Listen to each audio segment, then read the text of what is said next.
Hello, welcome to the Ion Podcast. Today I'm here with my co-host, Mitch Snyder. What's up, guys? Today we're going to be talking about how poverty is generational and cyclical and the difficulty breaking it, social structures, benefits programs, and their role in the cycle, wage and workplace issues, and finally, why some people think this is their own fault. Of course, let's get right into it. Yep. Later in the day we'll be having a guest speaker, Charlie Daly, and let's go. All right, so first topic. Andrew, why would you say that poverty is a cycle and maybe even generational sometimes? Well, Mitch, there's a few reasons for this, one of which I remember specifically from this New York Times article talking about payday loans and the debt spiral to be curtailed. A customer who borrows $500 would typically owe around $575 at an annual percentage rate of 391%. But most of the borrowers routinely roll the loan over into a new one, becoming less likely to ever emerge from the debt.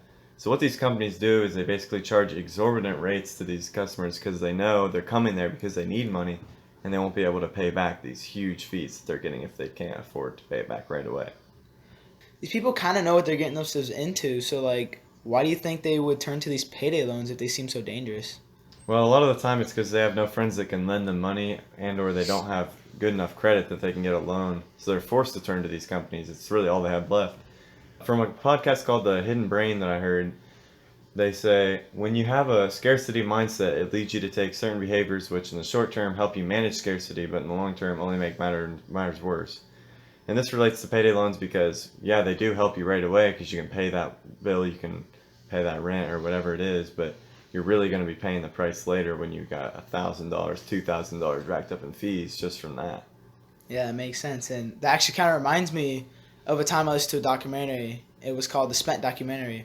And it was about this couple, Melissa and Alex, and they actually had to go to a payday loan company so they could pay their bills. And the payday loan cycle just began, and they were unable to break it.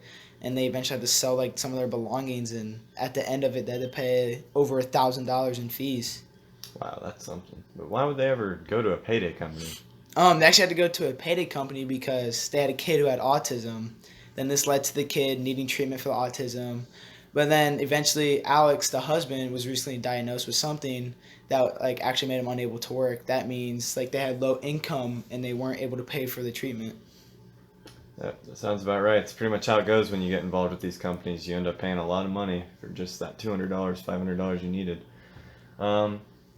They really do take advantage of these poor people. It's the whole premise of the company is to get poor people borrowing money there and knowing full well they won't be able to pay it back and then feeding them more and more until it's just nothing they can do. Yeah.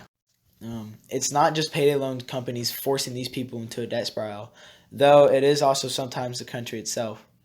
That's very true. The benefits this country provides sometimes influence people to actually stick with a lower paying job for one reason or another. Yeah, that's true. This actually happened in a situation in the Waging a Living documentary with Barbara Brooks. The reason this happens is because she's only making $8.25 an hour, and that is not enough to live on because she is a single mother and she has 5 kids at home, and she was actually receiving food stamps and Medicaid to help support her. But this is a problem because she ends up working really hard and she earns a raise, but that actually does the opposite of helping. This will then actually take away some of the government benefits she is receiving. So she's actually losing more money than she's gaining.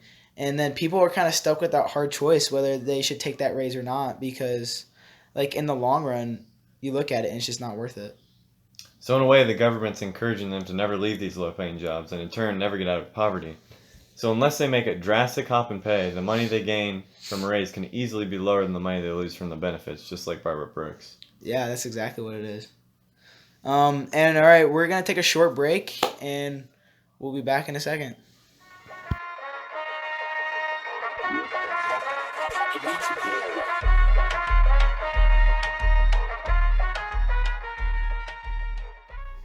Hello, the Ion Podcast is sponsored by Colgate Teeth Whitening Toothpaste. Put it on your teeth and never receive cavities again. Thank you. Now back to the Ion Podcast, the best podcast on the planet.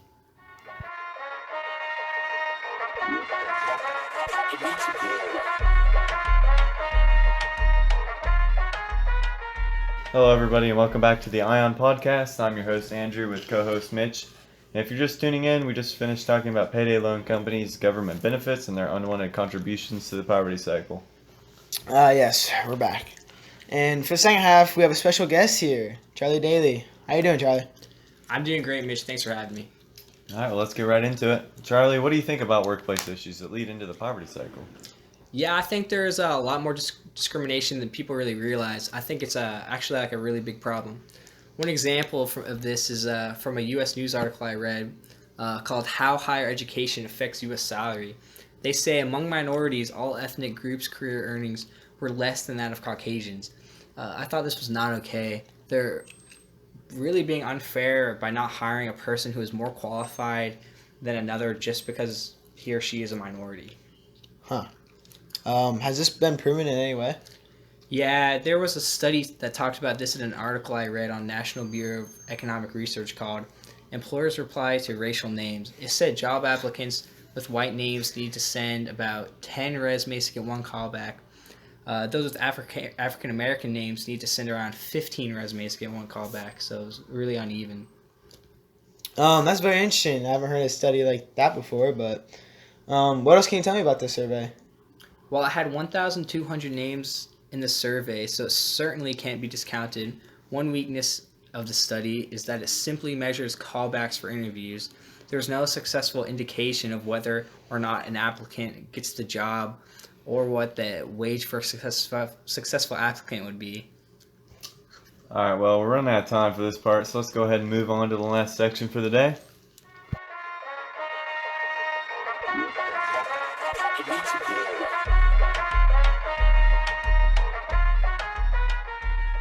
All right, and we're back. There's one final thing we want to talk about before we wrap up this podcast. We'll bring it back to you, Charlie. Do you think that maybe the reason these people are in poverty is because of their own actions and not just the unfairness of employers and such? Oh yeah, I've actually looked into this before. What I found in a Columbus Dispatch article called Economic Disparity in Central Ohio Income Inequality, which is a really good article. It states that 57% of Columbus families have less than $2,000 in savings, which I thought was crazy.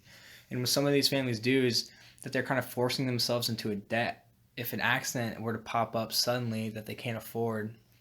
But how is that a bigger problem than anything else they do? Because if one of these aforementioned accidents happen, be it medical, car trouble, family, or anything else that is more than $2,000, then they will have no way of getting a hold of that money. This can very easily push them into poverty. So would that be like the main way people like force themselves into like debt or poverty? Well, there are a number of ways they can fall into the spiral. One of the other major causes is a form called debt. I read an article from Investopedia, How People Fall into a Debt Spiral. It says that while you are in school, you are accumulating debt at a time when you probably do not have enough income to make up even a single loan payment.